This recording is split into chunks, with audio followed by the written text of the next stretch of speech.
Okay, some of the things you're going to need to get started making black powder. You're going to need, this isn't absolutely necessary, but it makes better black powder if you have some way of tumbling, which is called milling, M-I-L-L-I-N-G, your black powder. It just makes for a better bond between the chemicals. Makes to a finer powder, and the consistency almost of talcum powder. Anyway, this right here contraption, this is mine. I bought it off eBay for, I don't know, it was a couple years ago, but it was a little pricier than some of the other things you can buy from Harbor Freight and whatnot. But this is a very good little tumbler, is what it's sold as. This is my vessel that I'm going to be milling in, and inside it, sometimes you'll hear people tell you that you have to use lead, don't use anything other than lead. That's only partly true. Something else that you can use is ceramic media, which is what I use because it was cheaper. I don't have to worry about lead poisoning. But anyway, that's what it looks like. I've got several different sizes in there. Some are rounded, cylindrical. Some are rounded on all edges. Even have a couple of them that are ball shaped in here somewhere. This one's more of a ball shaped. It's not quite as completely spherical, but it is more ball shaped. Anyway, in that I think I have 10 pounds of tumbling media, ceramic tumbling media. It's that or lead balls. Don't use anything else, because if you create a spark in there and you have it contained, which you have to contain it in order to tumble it properly, you will get an explosive effect. And that's not something you want. Something else you want to do is you want to do this outdoors mostly. I'll do it in my garage occasionally, but I've never had any incidents. Just remember lead or ceramic, because they won't spark. I'm sure there are other non-sparking media out there, but that's the only thing that I would trust my life with, especially if you're making up very much of this stuff at one time. Something else you're going to need is a scale. Now this is a cheap AWS, and by cheap I don't mean it's flimsy. It's actually quite good. This only goes up to 1 kilo or 1,000 grams for you, but it does 1/10 of a gram increments, and for the amount that we're going to be making today, that's really important. It also has a tare feature, which almost all of these do these days. And you want something like this to measure your ingredients properly. Speaking of ingredients, the ingredients you're going to need: charcoal. This is air float charcoal. I've had this for a while now.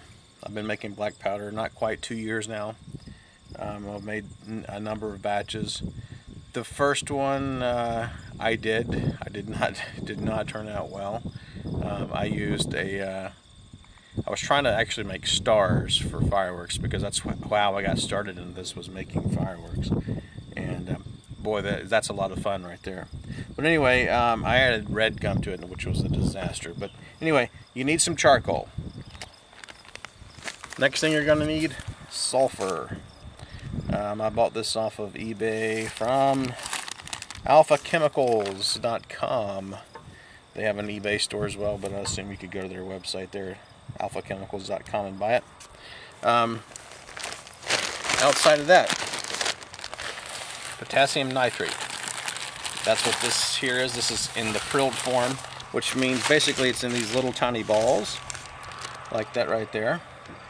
And what we're going to do is we're going to weigh these ingredients out, and then we're going to add them to our tumbling drum here, and get started. So I'll be back in a second.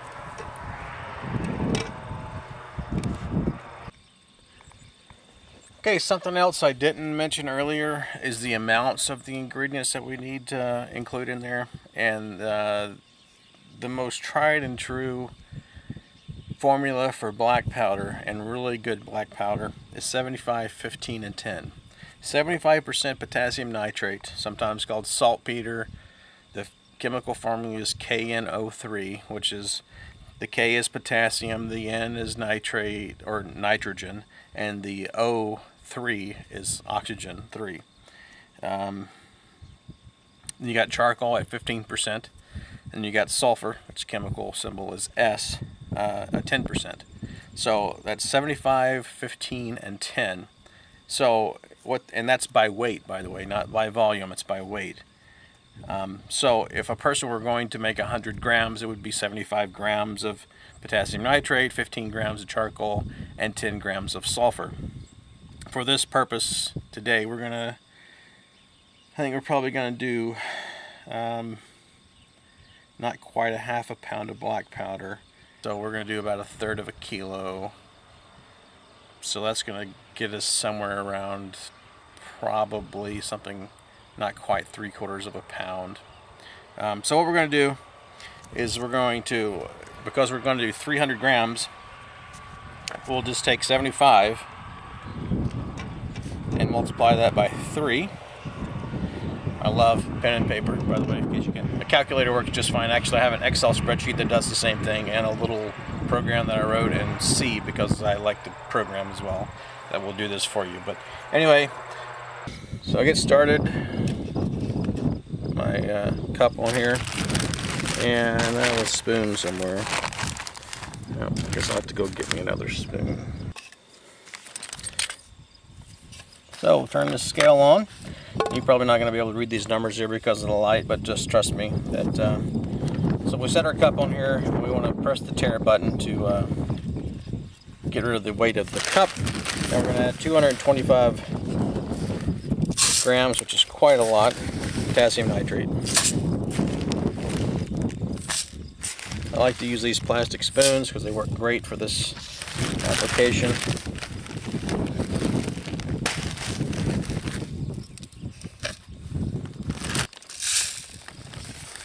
$213, $223.5,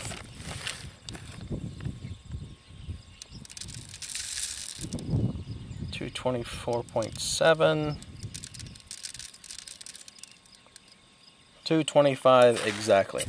So we're going to take that and we're going to dump it into our tumbler.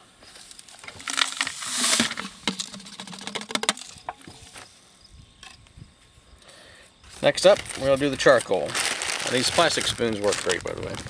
And I am wearing black gloves. There's not a safety reason for this. It's just really messy, especially with this charcoal here.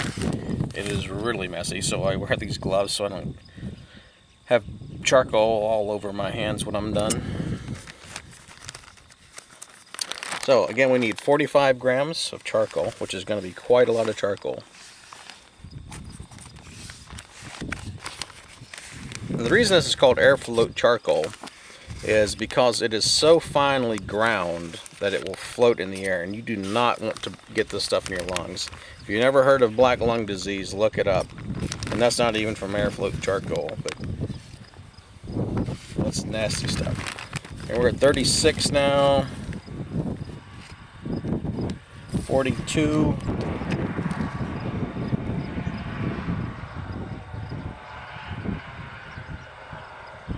44.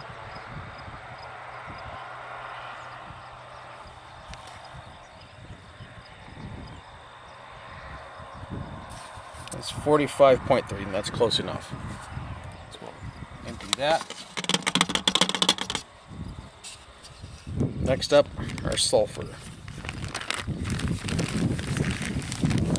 And I store these in, well, especially this charcoal, in a Ziploc bag because, like I said, it is a mess, or it can be a mess. Now we need 10 or 30 grams rather of sulfur. That's not going to be a whole lot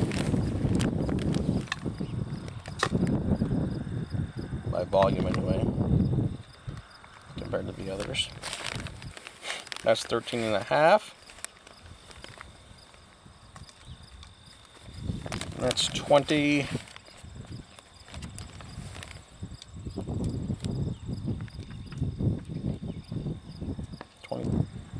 30 on the nose.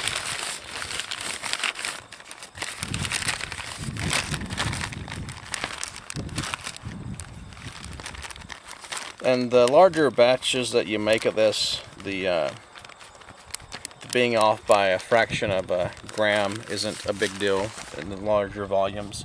But if you're making a really small volume, you want to be very precise about this. On the top for this particular one is a rubber cap with a large hose clamp.